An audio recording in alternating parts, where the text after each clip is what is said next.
Avant l'apocalypse, le Mexique était un pays dynamique et prospère, doté d'une des plus grandes économies mondiales et abritant une population de plus de 110 millions d'habitants. La frontière avec les États-Unis, la plus traversée au monde, voyait près de 350 millions de passages légaux chaque année.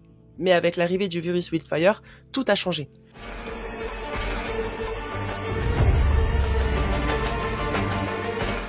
Alors que l'épidémie devenait mondiale, le gouvernement mexicain réagit rapidement en fermant sa frontière nord. Cette décision, destinée à protéger le pays des troubles qui ravageaient les États-Unis, piégea de nombreux États-Uniens à l'intérieur des frontières mexicaines, sur terre comme sur mer.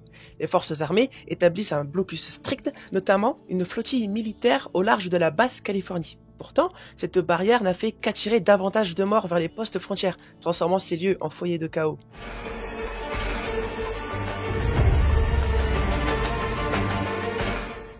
Comme dans de nombreux pays, l'ordre social au Mexique finit par s'effondrer. Malgré les efforts initiaux, les grandes villes comme Tijuana sombrent dans le chaos. L'électricité disparaît progressivement et le gouvernement, autrefois fort, semble s'évanouir. Le pays devient un patchwork de zones abandonnées, de bastions de survivants et de territoires infestés par les morts vivants.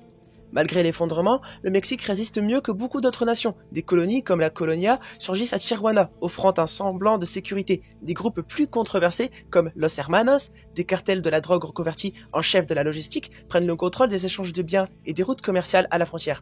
Une arène de corrida devient un lieu de rassemblement pour survivants et commerçants. Un endroit où l'espoir et le danger cohabitent sous le nom d'El Bazar. À Tijuana, la bataille pour les ressources devient féroce. Dante Esquivel, ancien gouverneur municipal, s'empare du barrage González avec ses troupes. Contrôlant l'accès à l'eau, il oblige les habitants à échanger des biens contre ce qui est devenu de l'or bleu de l'apocalypse. Dans cette lutte, les plus faibles sont souvent les premières victimes. Loin des grandes villes, certaines régions isolées du Mexique restent relativement épargnées.